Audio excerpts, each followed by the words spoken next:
കാര്യമാണ് സ്റ്റെപ്പ് 11 പറയുന്നത്.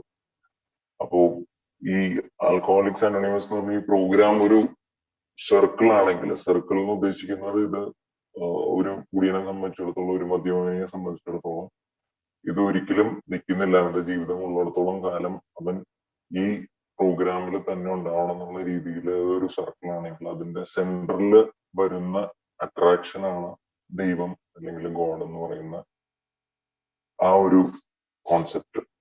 അപ്പൊ അത് പ്രത്യേകിച്ച് മദ്യപാനിയെ എനിക്ക് എന്ന് വെച്ച് കഴിഞ്ഞാൽ സാധാരണയുടെ ഉപരിയായിട്ട് എനിക്ക് മനസ്സിലാക്കാൻ വലിയ ബുദ്ധിമുട്ടുണ്ടായിരുന്നില്ല. അത് കാര്യം എന്താന്ന് വെച്ച് കഴിഞ്ഞാൽ, മനസ്സിലാക്കുക എന്ന് പറഞ്ഞാൽ ഇപ്പോഴും മനസ്സിലായിട്ടില്ല അതിന്.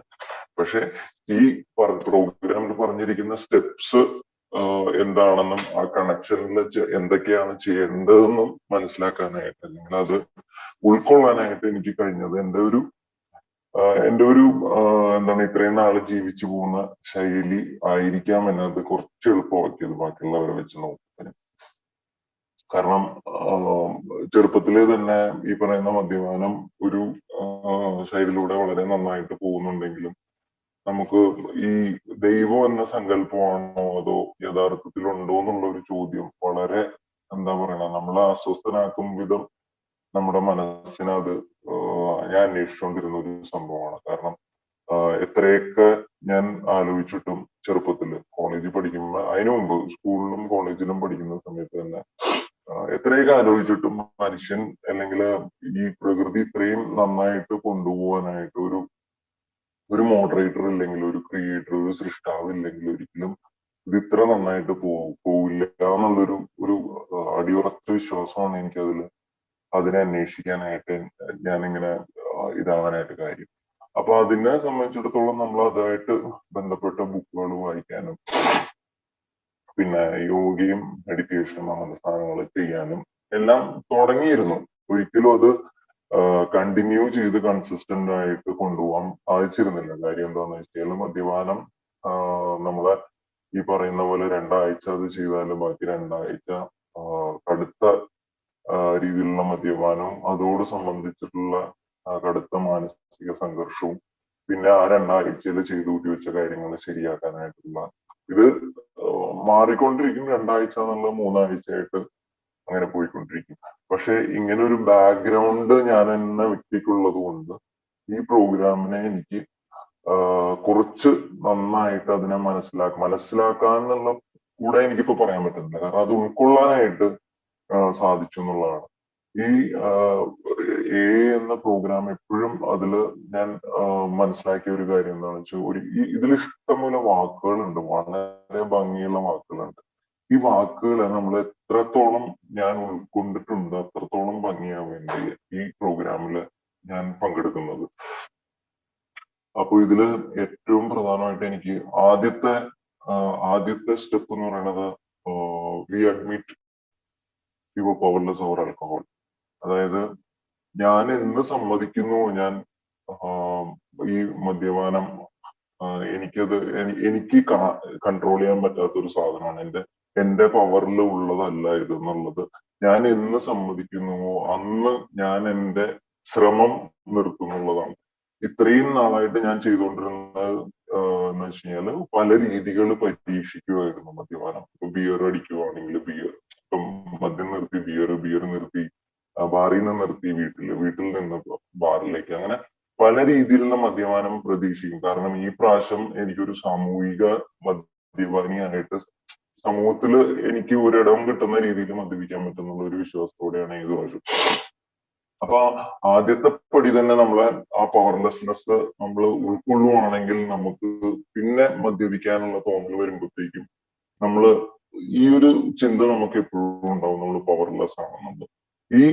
ഈ ചിന്ത ആണ് ഇതിന്റെ അടിസ്ഥാന ഘടകം. ആ ചിന്തയോട് ബന്ധപ്പെട്ട് കിടക്കുവാണ് ബാക്കിയുള്ള സ്റ്റെപ്സ് എല്ലാം.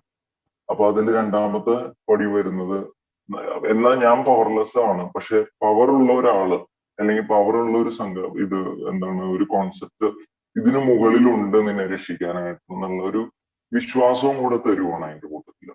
അപ്പൊ നമ്മൾ പവർലെസ് ആണെന്ന് നമ്മൾ പറയുമ്പോഴും പവർ ഉള്ള ഒരു സംഭവം ഉണ്ടെന്നുള്ള വിശ്വാസവും കൂടെ നമുക്ക് കിട്ടുവാണ്. പക്ഷെ ആ പവറിൽ എത്രത്തോളം നിനക്ക് വിശ്വാസം ഉണ്ടെന്നുള്ളത് ആണ് അടുത്ത പടി വരുന്നത്. ഓക്കെ. അപ്പൊ ആ പവറിൽ ഒട്ടുമിക്ക ഈ പറയുന്ന മദ്യപാനികളും ഈ എന്താ പറയണ ഈ റിലീജിയസ് ആയിട്ടുള്ള കാര്യങ്ങളാണെങ്കിൽ പോലും ഒട്ടും തന്നെ അതിൽ ശ്രദ്ധിക്കാൻ സമയം ഉണ്ടായിട്ടുണ്ടാവില്ല. അപ്പോ അതുകൊണ്ട് മദ്യപാനം മാത്രം വരുന്നതാണ് ശ്രദ്ധയും പിന്നെ ദൈവം എന്ന് പറയുന്ന അല്ലെങ്കിൽ ആ സങ്കല്പത്തിന്റെ ബ്ലെസ്സിങ്സും ഗ്രേസും ഒരു പരിധിവരെ കിട്ടിയിട്ടുണ്ടാവില്ല. കാരണം നമ്മുടെ എല്ലാം ജീവിതശൈലി ആ ഒരു രീതിയിലായതുകൊണ്ട്. പിന്നെ നമുക്ക് ദൈവം എന്ന സങ്കല്പത്തിനെ നമ്മുടേതായ ഗോഡ് ഓഫ് യുവർ അണ്ടർസ്റ്റാൻഡിംഗ് എന്നാണ് അതിന് ഇംഗ്ലീഷിൽ പറയുന്നത്. നിങ്ങൾ എന്തിനെയാണോ ദൈവം എന്ന് വിശ്വസിക്കുന്നത് അതില് നിങ്ങൾ അടിയുറച്ച് വിശ്വസിക്കുക. അതിനെ വിശ്വസിച്ചു കഴിഞ്ഞാൽ മൂന്നാമത്തെ പടി, രണ്ടാമത്തെ പടി അത് നോക്കിക്കോളും എന്നാ പറയുന്ന ബാക്കി കാര്യങ്ങൾ. മൂന്നാമത്തെ പടിയിൽ made a decision to turn our will and life over to the care of God.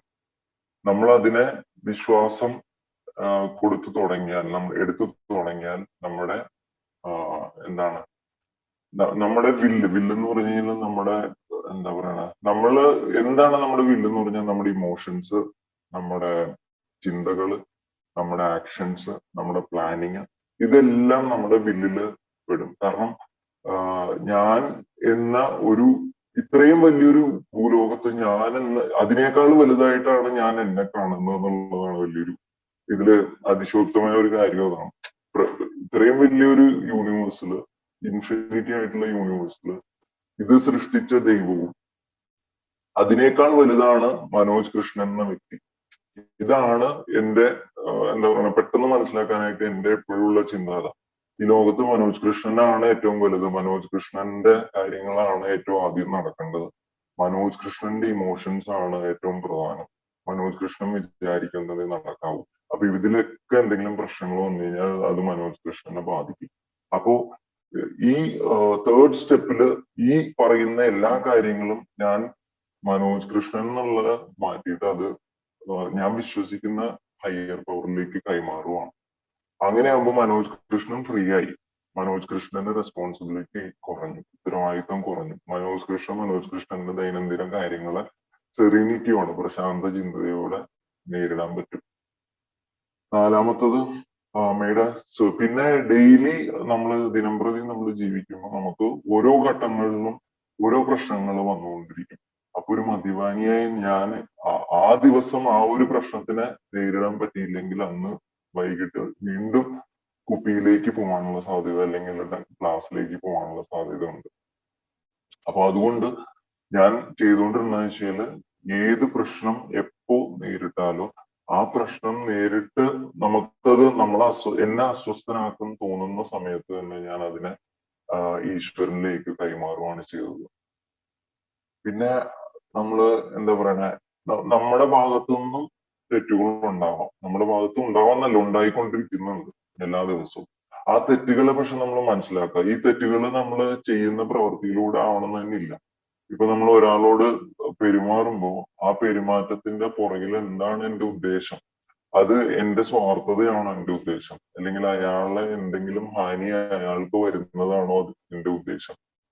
അപ്പൊ ഇങ്ങനെ ഒരു ചിന്ത അല്ലെങ്കിൽ ഇങ്ങനെ ഒരു അവയർനെസ് ഡെയിലി നമ്മള് നമ്മുടെ എന്താണ് ഡെയിലി അഫയേഴ്സിൽ നമ്മൾ ഡെയിലി പെരുമാറുന്ന രീതിയിൽ കൊണ്ടുവന്നു കഴിഞ്ഞാൽ എനിക്ക് അത് വല്ലാത്തൊരു ആശ്വാസമാണ് തന്നത്. കാര്യം എന്ന് വെച്ചാൽ ഇത് ഡെയിലി രാത്രി എഴുതുന്ന ഇൻവെന്ററി പോലെ തന്നെ നമ്മൾ അതാത് സമയം അതിനെ നീക്കം ചെയ്ത് കൊടുക്കണം.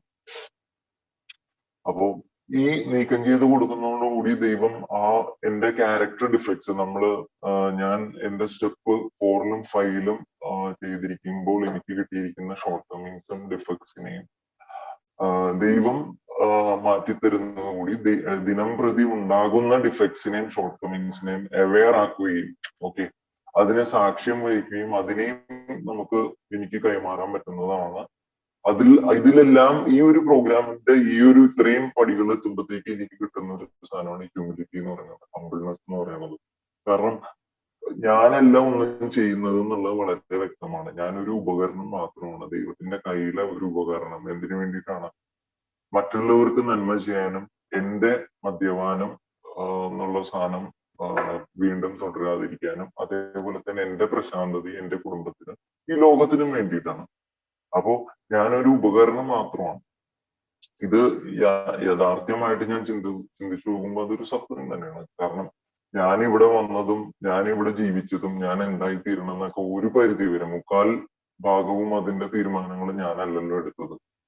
അപ്പോ വേറെ ഒരു ശക്തി എന്നിൽ എന്തായാലും അതൊരു കൺട്രോൾ ഉണ്ടെന്നുള്ളത് എനിക്ക് 100% ഉറപ്പാണ്.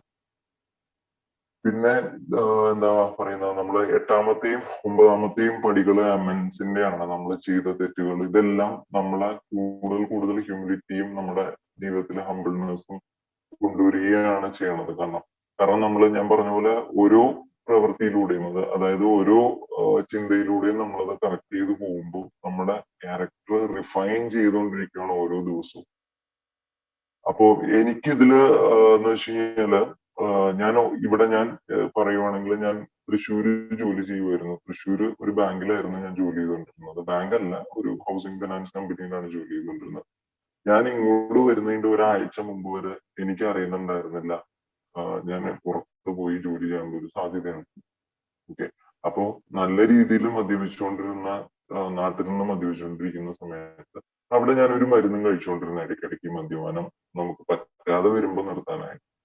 പക്ഷെ ഒരു 8-10 കൊല്ലമായിട്ട് ഈ മരുന്നും മദ്യപാനവും മാറി മാറി പോവുമായിരുന്നു. അപ്പൊ അതുകൊണ്ട് ഇത് ഒരിക്കലും തീരാൻ പോവാത്തൊരു സംഭവമായിരുന്നു. അങ്ങനെയാണ് പെട്ടെന്ന് ഒരു ഇന്റർവ്യൂ നമ്മുടെ കമ്പനിയുടെ ഉള്ളിൽ തന്നെ വന്നതും ഞാൻ അതിനെ അറ്റൻഡ് ചെയ്യാതെ വീട്ടിൽ പോകുമ്പോ ഒരാൾ എന്റെ അടുത്ത് വെറുതെ പറയുമോ, വെറുതെ ഒരു മെയിൽ അയച്ചിട്ട് പോയിക്കോ, കിട്ടിയാ കിട്ടി, നീ പോണം നിർബന്ധമൊന്നുമില്ല, കിട്ടിയാൽ എന്തായാലും കിട്ടിയാൽ ഭാഗ്യം നിനക്ക്, കാരണം എങ്കിലും ഒരാൾ എടുക്കുന്നുള്ളൂ ഒമാനിലേക്ക്. ഞാൻ തിരിച്ച് വീട്ടിൽ പോകണ്ട, ഞാൻ തിരിച്ച് ഓഫീസിൽ വന്നിട്ട് ഒരു മെയിൽ വെറുതെ ഞാനും താല്പര്യമുണ്ട്, എനിക്കും താല്പര്യമുണ്ടെന്ന് പറഞ്ഞിട്ട് ഒരു മെയിൽ അയച്ചിട്ട് പോവുകയും പിന്നെ ഇന്റർവ്യൂവിന് വിളിക്കുകയും പിന്നെ ഇതൊക്കെ ചെയ്യുമ്പോ എനിക്ക് യാതൊരു രീതിയിലുള്ള താല്പര്യവും ഇല്ല ഇങ്ങോട്ട് വരാനായിട്ട്. പെട്ടെന്ന് ഒരു ദിവസം വിളിച്ചിട്ട് പറയുവാണ് അടുത്ത ആഴ്ച ഒമാനിലേക്ക് പോകണം, ഒമാൻ ഇൻചാർജ് ആയിട്ടാണ് പോകുന്നത്. ഓക്കെ. അപ്പൊ ഇതെല്ലാത്തിലും എനിക്ക് എന്റെ കൺട്രോളോ എന്റെ തീരുമാനങ്ങളോ ഒന്നുമില്ല. അപ്പൊ ഞാൻ ഇങ്ങോട്ട് വരുമ്പോ എനിക്ക് എന്റെ കയ്യിൽ മരുന്നുമില്ല. കള്ളുകൂടി മദ്യപാനം നിർത്താനായിട്ടുള്ള ഞാൻ കഴിച്ചുകൊണ്ടിരുന്ന സാധനമാണ് മരുന്ന്. ആ സാധനം ഞാൻ ഇങ്ങോട്ട് കൊണ്ടുവന്നിട്ടുമില്ല. അങ്ങനെയുള്ള ഒരു അവസ്ഥയില് ഇവിടെ വന്ന് എഐനെ കുറിച്ച് അതുവരെ എനിക്ക് ഒരു അറിവും ഉണ്ടായിരുന്നില്ല. ഇങ്ങനെ ഒരു പ്രോഗ്രാം ഈ ലോകത്ത് ഉണ്ടെന്നും ആ പ്രോഗ്രാം ഏറ്റവും കൂടുതൽ ആവശ്യം ഉള്ള ഒരു വ്യക്തിയാണ് ഞാനെന്നും എനിക്ക് അറിയുന്നുണ്ടായിരുന്നില്ല. ഇവിടെ വന്ന് വേറെ നിവൃത്തിയൊന്നും ഇല്ലാത്ത ഇത് തപ്പി വന്ന് ഒരു ദിവസം നെറ്റിലടിച്ചപ്പോഴാണ് എഐ എന്ന് പറയുന്ന പ്രോഗ്രാം എനിക്ക് കിട്ടുന്നതും ഈ പറയുന്ന കാര്യങ്ങളൊക്കെ പഠിക്കാം. അപ്പൊ ഇതെല്ലാം ദൈവത്തിന്റെ അനുഗ്രഹം തന്നെയായിട്ടാണ് ഞാൻ കരുതുന്നത്. അപ്പൊ ഇതിന് എനിക്ക് കൃതജ്ഞത ഇത് കാണിക്കാനല്ലാതെ വേറെ എനിക്കൊന്നും പറ്റുന്നുണ്ടായിരുന്നില്ല. കാരണം എന്ന് വെച്ച് കഴിഞ്ഞാൽ ഞാൻ അത്രയും ഭാഗ്യവാനായിട്ട് ഞാൻ കരുതണം. എന്നെ ഇവിടെ കൊണ്ടുവന്ന് ഈ ഒരു വർഷക്കാലം, അതായത് ഈ ഒരു വർഷക്കാലം എന്ന് പറഞ്ഞു കഴിഞ്ഞാൽ ഞാൻ സോബറായിട്ട് ഇപ്പോ ഒരു കൊല്ലം കഴിഞ്ഞതേ ഉള്ളൂ. ഈ ഒരു വർഷക്കാലം എനിക്ക് ഈ പറയുന്ന പ്രോഗ്രാമിൽ ഇത്രയും അർപ്പണ മനോഭാവത്തോടു കൂടി ഇത് ചെയ്യാനായിട്ടുള്ള ലോക്ക്ഡൌൺ വരികയും ആ ലോക്ക്ഡൌണിൽ വീട്ടിലിരുന്ന് വളരെ കുറച്ച് ജോലിയുള്ളതും അതേപോലെ തന്നെ ഇതിൽ പൂർണ്ണമായി ശ്രദ്ധിക്കാൻ പറ്റുന്നു, അങ്ങനെ കുറെ ഭാഗ്യങ്ങൾ എനിക്കുണ്ടായി. ഇതെല്ലാം ദൈവ കടാക്ഷമായിട്ട് തന്നെ ഞാൻ കരുതുന്നു. 11th സ്റ്റെപ്പില് ഇപ്പൊ ഞാൻ എല്ലാ ദിവസവും രാവിലെ എണീക്കുമ്പോൾ ആദ്യം ചെയ്യുന്നത് കൃതജ്ഞത ഉള്ള മനോഭാവത്തോടു കൂടി പ്രാർത്ഥിക്കുകയാണ്. ഇത് ഒരു ഹൈ ഫണ്ട പ്രാർത്ഥന. ഇപ്പൊ ഈ പ്രാർത്ഥന എന്താണെന്ന് അറിയാത്ത ആൾക്കാർക്ക് എന്താ പറയണ, എനിക്കും അറിയുന്നുണ്ടായിരുന്നില്ല ഒരു സമയത്ത്. കാരണം ഞാൻ പ്രാർത്ഥിക്കും പലതും ചെയ്യുന്നുണ്ടെങ്കിൽ യഥാർത്ഥ പ്രാർത്ഥന ഗ്രാറ്റിറ്റ്യൂഡാണ്, കൃതജ്ഞതയാണെന്ന് ഞാൻ ഈ പ്രോഗ്രാമിന് വന്നതിന് ശേഷമാണ് അതിനെ ഉൾക്കൊണ്ടത്. നമ്മൾ പലയിടത്തും വായിച്ചിട്ടുണ്ടെങ്കിലും അത് മനസ്സിലാക്കി എടുക്കാനായിട്ട് ഈ പ്രോഗ്രാമിന് വന്നതിന് ശേഷമാണ് സാധിച്ചത്. കാലത്ത് എണീക്കുമ്പോൾ ആദ്യം ഒരു സ്മൈലിലാണ് പ്രാർത്ഥിക്കണത്, ഞാൻ തുടങ്ങണത്. എന്താ സ്മൈൽ ചെയ്യാൻ കാര്യം? എനിക്ക് ഇന്ന് ഹാങ് ഓവർ ഇല്ല, തലേ ദിവസം ഉണ്ടാക്കിയിരിക്കുന്ന പ്രശ്നങ്ങൾ എനിക്കിന്നില്ല, എനിക്ക് ബോധത്തോടെ എണീക്കാൻ പറ്റുന്നുണ്ട്. ഞാൻ എണീക്കുമ്പോ എന്റെ മനസ്സിലൂടെ 100 ചിന്തകൾ ഓടുന്നില്ല. എന്നെ ഞാൻ തന്നെ വലിച്ചഴച്ച് ഓഫീസിൽ കൊണ്ടുപോകേണ്ട ഒരു ആവശ്യം, അങ്ങനെ ഒരു പ്രശ്നം വരുന്നില്ല. എനിക്ക് എന്റെ എല്ലാ സെൻസസിലൂടെയും എനിക്ക് എന്റെ കാര്യങ്ങൾ കാണാനും ഈ പറയുന്ന 5 സെൻസസിനെയും അതിന്റെ ഫുൾ പൊട്ടൻഷ്യലിൽ എനിക്ക് ഉപയോഗിക്കാനും പറ്റുന്നുണ്ട്. ഇത് എന്നെ സംബന്ധിച്ചിടത്തോളം മഹാഭാഗ്യമാണ്. കാരണം ഇത്രയും നാളെ കഴിഞ്ഞ 10-20 കൊല്ലം പറ്റാതിരുന്ന ഒരു സംഭവമാണ്. ഞാൻ ജീവനോടെ ഇരിക്കുന്നുണ്ട്. ഇത്രയും അപകടങ്ങൾ ഉണ്ടായിട്ടുണ്ട്. പല അപകടങ്ങളിൽ നിന്നും തലനാരിഴയ്ക്ക് രക്ഷപ്പെട്ടിട്ടുണ്ട്. കുറെ സ്ഥലത്തുനിന്ന് അടി കിട്ടാതെ രക്ഷപ്പെട്ടിട്ടുണ്ട്. അപ്പൊ ഇത്രയും കാര്യങ്ങൾ നടന്നിട്ടും ജീവനോടെ ഞാൻ ഇരിക്കുന്നത് എന്റെ കഴിവുകൊണ്ടല്ല. ഞാൻ ഇന്ന് മദ്യപിക്കാതിരിക്കുന്നുണ്ട്. ഒരു ദിവസത്തെ വൺ ഡേത്തെ ടൈം എന്നുള്ള പ്രോഗ്രാം ആണെങ്കിൽ ഇന്നത്തെ ദിവസം ഞാൻ മദ്യപിക്കാതിരിക്കാൻ പറ്റണേ എന്നുള്ള പ്രാർത്ഥന. പിന്നെ ഞാൻ എന്ന കൂട്ടായ്മയിൽ എന്നും ഉണ്ട്. ഇത്രയും സുഹൃത്തുക്കളും ഇത്രയും എന്തിനും സപ്പോർട്ട് ചെയ്യുന്ന സുഹൃത്തുക്കളും എനിക്കുണ്ടെന്നുള്ള ഒരു സന്തോഷവും. എന്റെ വളരെ എനിക്ക് അടുപ്പമുള്ള എല്ലാ സുഹൃത്തുക്കളും, എന്റെ ബന്ധുക്കളും, എന്റെ കുടുംബത്തിലെ എല്ലാവരും ഇന്ന് ജീവനോടെ ഇരിക്കുന്നുണ്ട് ഇന്നത്തെ ദിവസം. അപ്പൊ ഇതൊക്കെ എന്നെ സംബന്ധിച്ചിടത്തോളം ഇപ്പോ വലിയ വലിയ കാര്യങ്ങളാണ്. കാരണം ഇതെല്ലാം ഞാൻ വളരെ എന്താണ് ഇംഗ്ലീഷിൽ പറയുന്ന ടേക്കൺ ഫോർ ഗ്രാൻഡഡ് ആയിരുന്നു. ഞാൻ എടുത്തുകൊണ്ടിരുന്നതാണ് സ്വയം. അപ്പൊ അതിനെല്ലാം എനിക്കിപ്പോ പ്രാർത്ഥന മാത്രമേ, ഒരു ഗ്രാറ്റിറ്റ്യൂഡ് കൊടുക്കാൻ വേണ്ടിയിട്ട് മാത്രമേ ഉള്ളൂ. വേറെ ഒന്നും ഞാൻ അതിൽ ഉദ്ദേശിക്കുന്നില്ല. പിന്നെ അത് കഴിഞ്ഞിട്ട് എന്റെ രാവിലത്തെ ഇതിൽ മെഡിറ്റേഷൻ ആണ് വരുന്നത്. മെഡിറ്റേഷൻ ബേസിക്കലി ഞാൻ മനസ്സിലാക്കിയ എന്താണെന്ന് വെച്ച് കഴിഞ്ഞാല് ഈ മദ്യപാനം നിർത്തിയ സമയത്ത് ചിന്തകൾ ഇഷ്ടം പോലെ വരുമായിരുന്നു. എന്റെ ഈ ഡിഫെക്ട്സിലെ മെയിൻ സാധനം എന്ന് വെച്ച് കഴിഞ്ഞാൽ ദേഷ്യം വരുമായിരുന്നു, ചിന്തകൾ നിർത്താതെ വരുമായിരുന്നു, ഇൻസെക്യൂരിറ്റി ഫീലിംഗ് ഉണ്ടായിരുന്നു, സെൽഫ് പിറ്റി ഉണ്ടായിരുന്നു, നമ്മൾ ചെറുതാണെന്നുള്ള തോന്നല്, നമ്മൾ എവിടെയും വലുതല്ല എന്നുള്ള തോന്നല്, ഇൻജെന്യൂനിറ്റി ഉണ്ടായിരുന്നു. കാരണം എപ്പോഴും ഞാനൊരു മദ്യപാനിയാണെന്നുള്ള തോന്നലും അത് മറച്ചു വെക്കാനുള്ള ശ്രമത്തോടുകൂടി ഉണ്ടായ ഒരു രോഗം പോലെയാണ് എനിക്ക് തോന്നിയത്. ഞാൻ പെരുമാറുമ്പോൾ എപ്പോഴും എന്തോ കള്ളത്തരം കാണിക്കുന്ന പോലെ എനിക്ക് തോന്നിയത്. ഇത്രയും നാള് ഞാൻ ചെയ്തുകൊണ്ടിരുന്ന ശീലത്തിന്റെ സബ് കോൺഷ്യസ് മൈൻഡിലെ ഒരു പ്രശ്നമായിരിക്കാം അത്. പക്ഷെ മെഡിറ്റേഷൻ എന്നൊരു സംഭവം ശ്രദ്ധയോടുകൂടി ചെയ്യാൻ പറ്റിയതും അതുകൊണ്ടുണ്ടായ മാറ്റങ്ങളുമാണ് എനിക്ക്. അപ്പോ ഇതിൽ എനിക്ക് നന്ദി പറയാനുള്ള ഈ പ്രോഗ്രാമിൽ പ്രത്യേകിച്ച് ചില വാക്കുകളാണ്. ഒന്നെന്ന് വെച്ച് കഴിഞ്ഞാൽ ആദ്യത്തെ വാക്ക് പവർലെസ്നെസ്, ഞാൻ അത് പറഞ്ഞു എന്താണെന്ന്. രണ്ടാമത്തെ വാക്ക് സറണ്ടർ. സറണ്ടർ എന്താണെന്ന് ഞാൻ പലവട്ടം കേട്ടിട്ടുണ്ടെങ്കിൽ എന്താണെന്ന് നമ്മൾ മനസ്സിലാക്കിയാലല്ലേ അതിന് കാര്യമുള്ളൂ. കാരണം ഇത് വാക്കുകൊണ്ട് പറയാൻ പറ്റുന്നതല്ലല്ലോ. സറണ്ടർ എന്ന് നമുക്ക് പറയാം, പക്ഷെ ഇത്രയും എന്താ പറയണ ഇൻവോൾവ് ആയിട്ട് ഉൾക്കൊണ്ട് ചെയ്യേണ്ട ഒരു കാര്യം, ഈ പ്രോഗ്രാമിൽ ഏറ്റവും കൂടുതൽ ഉൾക്കൊണ്ട് ചെയ്യേണ്ട ഒരു കാര്യമാണ് സറണ്ടർ എന്ന് പറഞ്ഞാൽ. സറണ്ടർ എന്ന് പറഞ്ഞാൽ നമ്മളെ തന്നെ ഇല്ലാതാക്കുവാണ്. അത് നേരത്തെ പവർലെസ്നെസിന്റെ കൂടെ പറഞ്ഞ പോലെ തന്നെ എന്റെ ചിന്തകള്, എന്റെ ഇമോഷൻസ്, ഞാൻ, എന്റെ ഇഷ്ടങ്ങൾ, എന്റെ അനിഷ്ടങ്ങൾ, ഇങ്ങനെ ഞാനെന്ന് സംബന്ധിക്കുന്ന എല്ലാത്തിനെയും ഒരു എന്താ പറയണ തുണി മാണ്ടക്കെട്ടിൽ കെട്ടി ദൈവത്തിനെ ഏൽപ്പിക്കാം. എന്റെ നല്ലതും ചീത്തയും ദൈവത്തിന് ഓഫർ ചെയ്യാം. എന്റെ അച്ചീവ്മെന്റ്സും എന്റെ പരാജയങ്ങളും ദൈവത്തിന് ഓഫർ ചെയ്യാം. കാരണം ഞാനെന്ന മദ്യപാനിക്ക് അളവിൽ കൂടുതൽ സന്തോഷം വന്നാലും സക്സസ് വന്നാലും അതും എന്നെ മദ്യത്തിലേക്ക് തന്നെ നയിക്കുന്നു. സങ്കടം പോലെ തന്നെ സന്തോഷവും അളവിൽ കൂടുതൽ ഓർവെൽഡ് ആയി കഴിഞ്ഞാൽ തീർച്ചയായിട്ടും ഇത് തന്നെയാണ്. അപ്പൊ എനിക്ക് സന്തോഷിക്കാനും ഒരു പരിധി കൂടുതൽ എക്സൈറ്റഡ് ആവാനുള്ള ഇതില്ല. അത് രണ്ടും ഒരു നാണയത്തിന്റെ രണ്ടു ഭാഗങ്ങൾ തന്നെയാണ്. അപ്പൊ ഞാൻ അതും ദൈവത്തിന് തന്നെ അർപ്പിക്കുന്നത്. എനിക്ക് എന്ത് വിഷമം ഉണ്ടായാലും ഞാൻ ദൈവത്തിന് തന്നെ അർപ്പിക്കുന്നത്. അപ്പൊ ഇതിന്റെ എല്ലാം ഭാഗമായിട്ട് എനിക്ക് കിട്ടുന്നതാണ് സെറീനിറ്റിയും ഹ്യൂമിലിറ്റിയുമാണ്. അപ്പോ അതില് ദിനം പ്രതി ഞാൻ ചെയ്യുന്ന ഡെയിലി അഫയേഴ്സിൽ ഏറ്റവും പ്രധാനമായിട്ട് വരുന്നതാണ് ആക്സെപ്റ്റൻസ് എന്ന് പറയുന്ന സംഭവം. ഈ ആക്സെപ്റ്റൻസ് എന്ന് പറയുന്നത് നമ്മൾ ഓരോ ഇപ്പൊ പീപ്പിൾ, പ്ലേസ് ആൻഡ് സിറ്റുവേഷൻസ് എന്ന് പറയുന്നത് ഞാൻ മനസ്സിലാക്കാൻ കുറച്ചു കാലം എടുത്തത്. പക്ഷെ മനസ്സിലാക്കി കഴിയുമ്പോൾ വന്ന മാറ്റം ഭയങ്കരമാണ്. ഇപ്പൊ ഒരാൾ എന്നോട് മോശമായിട്ട് പെരുമാറിയാൽ, അല്ലെങ്കിൽ ഇപ്പോ എന്റെ സിറ്റുവേഷൻ എന്ന് വെച്ച് കഴിഞ്ഞാൽ ഞാൻ നാട്ടിലേക്ക് തിരിച്ചു പോകാനുള്ള ഒരു സമയമാണ്. ഞാൻ നാട്ടിലേക്ക് പോകാനായിട്ട് HR-ലേക്ക് റിക്വസ്റ്റ് അയച്ചു. ഞാൻ ഒരു ഉദാഹരണം പറയാം. അവിടെ നിന്ന് മറുപടി വന്നു, പക്ഷെ എന്റെ ബോസ് എന്നെ വിടുന്നില്ല അവിടെ നിന്ന് തിരിച്ച്.